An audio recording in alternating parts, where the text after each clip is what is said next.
Nicolas Billot du team Objectif Aventure de Saint-Hilaire-de-Loulay, pilote moto sur KTM 450, organisait son pot de départ avec ses amis. Départ pour un grand raid, le Dakar 2016. Destination Argentine et Bolivie avec son équipe 100% vendéenne pour 14 étapes et plus de 9500 km. Au programme pistes rapides, poussiéreuses et dunes de sable. Une première pour le pilote vendéen que ce Dakar, mais avec déjà une belle expérience des rallye raids en moto. Mon expérience en rallye raid est d'une quinzaine d'années en Afrique principalement, avec des rallye raids, sachant que les 2 dernières années, j'ai donc effectué 2 rallyes, donc en manche de championnat du monde, donc au Maroc. Et c'est ce qui m'a permis de me qualifier pour le Dakar. Comment ça s'est passé ces rallyes ? Les 2 derniers rallyes, donc en manche de championnat du monde, malheureusement le premier 2013 moins bien parce que tout se passait bien jusqu'au moment où j'ai fait une petite erreur de navigation, je suis revenu sur ma piste mais je suis revenu tout doucement à 5 km en regardant mon roadbook assis sur la moto, l'erreur qu'il ne fallait pas faire et malheureusement je suis passé par-dessus la moto. Et donc ça m'a fait une clavicule, j'ai pas fini, j'ai recommencé en 2014 et donc cette année-là c'est très bien passé, j'ai fini 35e sur 95 partants et surtout ce qui m'a donc donné de l'expérience supplémentaire et en termes de navigation j'ai tout bien pointé tous mes points et j'ai été très satisfait. Et puis donc bien sûr ce grand projet, le Dakar. Voilà, ça fait longtemps que je le couvre avec d'autres amis qui sont ici présents pour ce pot de départ. Donc ça fait longtemps qu'on prend des pistes sur le Maroc ou autre du Dakar et donc voilà, ça fait depuis 2013 je devais partir avec mon pote, malheureusement j'ai pas pu partir et du coup là c'est moi qui pars et c'est lui qui part pas, c'est dommage mais ça sera voilà, ça fait longtemps que ça se prépare donc maintenant c'est les grands jours qui arrivent. Alors pourquoi est-ce que le Dakar est aussi mythique ? Le Dakar est aussi mythique tout simplement parce que le Dakar est super médiatique autant par toutes les nationalités des participants, les télévisions qui suivent également tous ces participants. Voilà, et donc ça reste quand même une épreuve de légende. Donc on va parler un petit peu quand même de l'engin, la moto, une KTM, quelle est-elle exactement ? Alors voilà, sans prétention, je pense que je pars quand même avec certainement la meilleure moto du plateau. Enfin, du plateau dans le sens où c'est une KTM 450 Rally Replica. C'est une moto qui est conçue complètement par l'usine KTM que pour faire du rallye. Et cette moto, l'avantage c'est que si j'ai besoin de pièces, il y a le camion KTM qui sera directement sur le bivouac de chaque étape du Dakar. Alors sur le Dakar, quelle est la difficulté première au niveau de la moto ?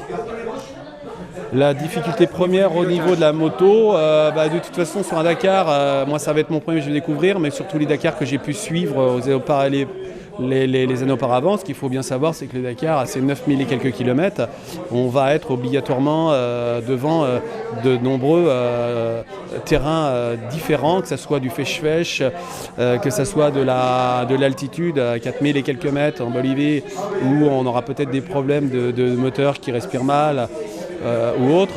De toute façon, ça c'est au petit bonheur la chance, la mécanique, la moto est préparée aux petits oignons par mon ami Fredo, mais il peut tout arriver à tout moment. L'année dernière, ils ont passé le Salar et malheureusement, ce lac salé, ce jour-là, il pleuvait, et ils ont eu plein de problèmes de panne électrique. Voilà, le sel, c'est terrible pour les engins mécaniques. Et au niveau pilotage, je crois que c'est les dénivelés que vous ne voyez pas vraiment, quoi. Après, une dune, quand on franchit une dune, de l'autre côté, de toute façon, ça peut être assez plat, comme bien entendu, chaque dune a sa surprise derrière. Après, on a chacun notre façon de les franchir, soit debout, soit assis, soit toujours avec un filet de gaz. On a tous un peu notre pilotage à soi. Et c'est pas quelque chose. Si c'est les dénivelés au niveau des dunes, c'est quelque chose que j'apprécie assez particulièrement, le sable. On va dire une petite particularité, vous êtes vendéen, vous avez le numéro 85.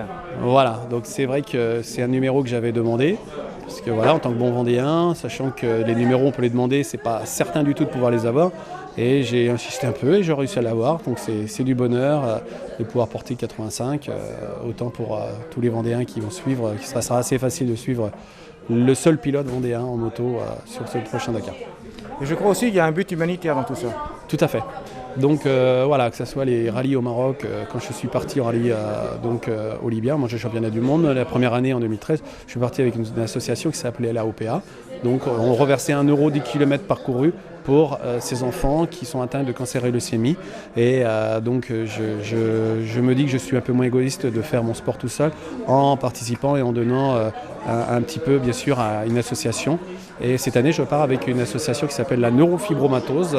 Le petit logo est une coccinelle parce que malheureusement cette association, voilà, c'est des petites tumeurs, enfin des petits points qui sont sur la peau qui sont des tumeurs qui mangent un peu les tendons, les nerfs, un peu tout. Et je connais particulièrement une petite de pas très loin d'ici qui s'appelle Marie de la Bruffière et qui est malheureusement atteinte de cette maladie et donc elle sera marraine de l'épreuve. Alors, revenons à la course, quand est-ce que le départ? Alors donc nous on va décoller de France dimanche qui vient, dimanche 27. Et donc on arrive bien sûr le lendemain, le lundi pardon. Après on va avoir 2 jours pour s'acclimater, 2-3 jours pour s'acclimater dans le sens où là-bas l'été c'est l'été, 35-40 degrés sur Buenos Aires. Et donc après on aura les contrôles techniques, les contrôles administratifs. Et derrière ça, bien, la course va commencer samedi 2. Voilà, par le briefing, le plateau de départ. Et derrière ça, nous aurons le prologue. Le prologue simplement de 10 km avec une grande liaison le prologue nous dessinera un peu la place de la première étape qui commencera le dimanche 3 janvier. Voilà. Dans la mesure du possible et suivant la qualité de la liaison Internet, nous vous donnerons régulièrement des nouvelles de Nicolas Billot. Et ce, dès le début de la course, en janvier.